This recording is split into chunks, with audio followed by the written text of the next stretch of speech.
Assalamualaikum warahmatullahi wabarakatuh. Saya Fajar Esti Ananda dengan NPM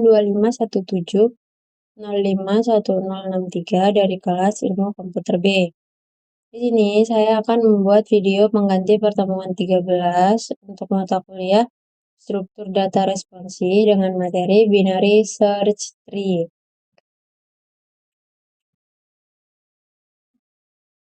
Nah, jadi binary search tree adalah pohon biner di mana setiap anak kiri dari node memiliki nilai yang lebih rendah dan setiap anak kanan dari node memiliki nilai yang lebih tinggi. Salah satu keunggulan nyata dari BST adalah operasi seperti pencarian, penghapusan, dan penyisipan berlangsung cepat dan dilakukan tanpa perlu menggeser nilai dalam memori. Dalam pohon pencarian biner, properti berikut harus benar untuk setiap node X dalam pohon.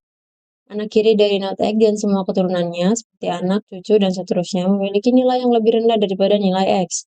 Dan anak kanan dan semua keturunannya memiliki nilai yang lebih tinggi daripada nilai X. Lalu subpohon kiri dan kanan juga harus berupa pohon pencarian biner atau binary search tree. Nah, operasi di binary search tree yang pertama ada pencarian. Untuk menemukan apakah nilai yang diberikan ada di dalam BST. Kompleksitas suatu rata-rata adalah O log N, dan untuk kasus terburuk adalah ON. Yang kedua ada penyisipan. Sisipkan node baru sambil mempertahankan properti BST. Bandingkan nilai dengan node saat ini dan pindah ke kiri atau kanan secara rekursif atau iteratif. Kompleksitas suatu rata-rata adalah 0, bukan 0, O log N, dan kasus terburuknya adalah ON. Lalu ada penghapusan. Menghapus sebuah node sambil tetap menjaga validitas BST. Node yang tidak memiliki anak berarti langsung dihapus. Node yang memiliki satu anak berarti mengganti node dengan anaknya. Node yang memiliki dua anak berarti mengganti node dengan penerus atau pendahulu, in order, dan menghapus penerus atau pendahulu tersebut. Kompleksitas waktu rata-rata O log N dan ON untuk kasus terburuk. Lalu yang terakhir ada penelusuran. Terdapat 4 penelusuran pohon yang umum, yaitu in order, dari kiri, akar, lalu kanan, yang memberikan simpul dalam urutan terurut untuk BST.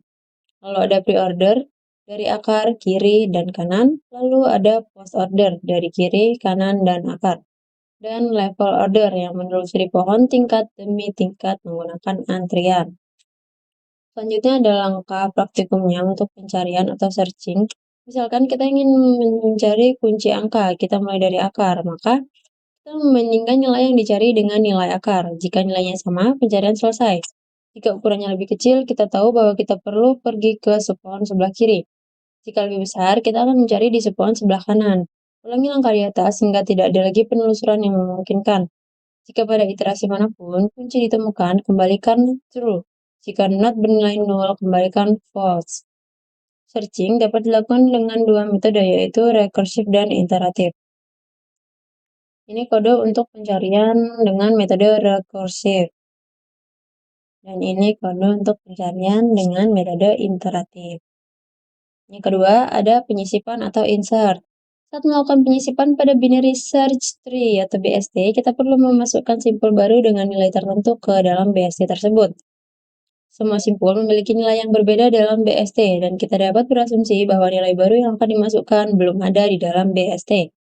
Nilai baru disisipkan pada posisi yang mempertahankan properti BST, dimulai dari akar dan bergerak ke bawah. Jika nilainya lebih kecil ke kiri, jika lebih besar ke kanan.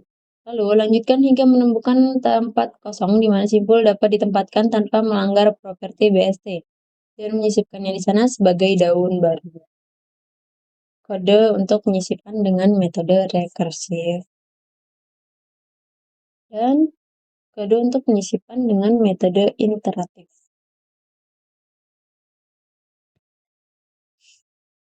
Selanjutnya yaitu penghapusan atau delete. Menghapus sebuah node dalam BST berarti menghapus node target sambil memastikan bahwa pohon tersebut tetap menjadi BST yang valid. Tergantung pada struktur node yang akan dihapus, ada 3 skenario yang mungkin terjadi. Kasus pertama, node tidak memiliki anak atau node down. Jika node target adalah node down, maka node tersebut dapat langsung dihapus dari pohon karena tidak memiliki anak yang perlu dipelihara. Kasus kedua, node memiliki satu anak kiri atau kanan. Jika not target hanya memiliki satu anak, kita hapus not tersebut dan hubungkan induknya langsung ke satu-satunya anaknya. Dengan cara ini, pohon tetap valid setelah penghapusan not target. Kasus ketiga, not memiliki dua anak. Jika not target memiliki dua anak, penghapusan akan sedikit lebih kompleks. Untuk mempertahankan properti BST, kita perlu menemukan not pengganti untuk target. Penggantinya bisa berupa penerus in order, yaitu nilai terkecil di sepohon kanan yang merupakan nilai lebih besar berikutnya dari simpul target. Lalu pendahulu in order, nilai terbesar di subpohon kiri yang merupakan nilai terkecil berikutnya setelah simpul target. Setelah not pengganti dipilih, kita mengganti nilai not target dengan nilai not tersebut. Lalu menghapus not pengganti, yang sekarang akan termasuk dalam kasus 1, tidak ada anak, atau kasus 2, satu anak. Catatannya, yaitu pendahulu in order juga dapat digunakan. Nah, proses penghapusan dalam PST bergantung pada jumlah anak dari sebuah not.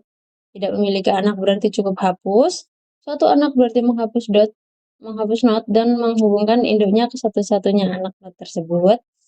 Dua anak berarti mengganti not dengan penerus atau pendahulunya secara in order dan menghapus not tersebut. Hal ini memastikan bahwa properti BST tetap utuh setelah setiap penghapusan. Ini ada kodenya. Lalu penelusuran traversal. Penelusuran mengacu pada proses mengunjungi atau mengakses setiap simpul atau not pohon tepat satu kali dalam urutan tertentu. Tidak seperti struktur data linear seperti array, linked list, atau QWW yang hanya memiliki satu cara logis untuk menelusuri.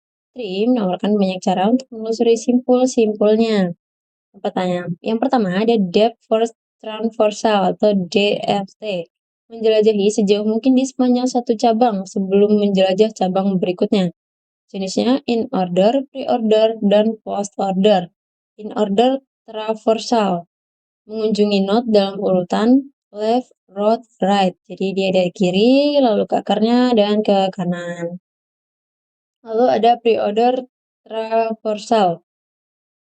Mengunjungi not dalam urutan akar, lalu kiri, dan juga kanan. Lalu ada post-order traversal, yaitu mengunjungi dari urutan kiri, kanan, dan juga akar. Mencari nilai maksimum dan minimum menggunakan in order transversal. Seperti ini kodenya. Ini menggunakan metode across right edge only, hanya melihat not paling kanan. Mencari nilai minimum menggunakan in order traversal, menggunakan recursive, dan menggunakan metode iteratif. Oke, jadi sekian video yang dapat saya tampilkan. Atas kurangnya saya mohon maaf. Saya akhiri. Wassalamualaikum warahmatullahi wabarakatuh.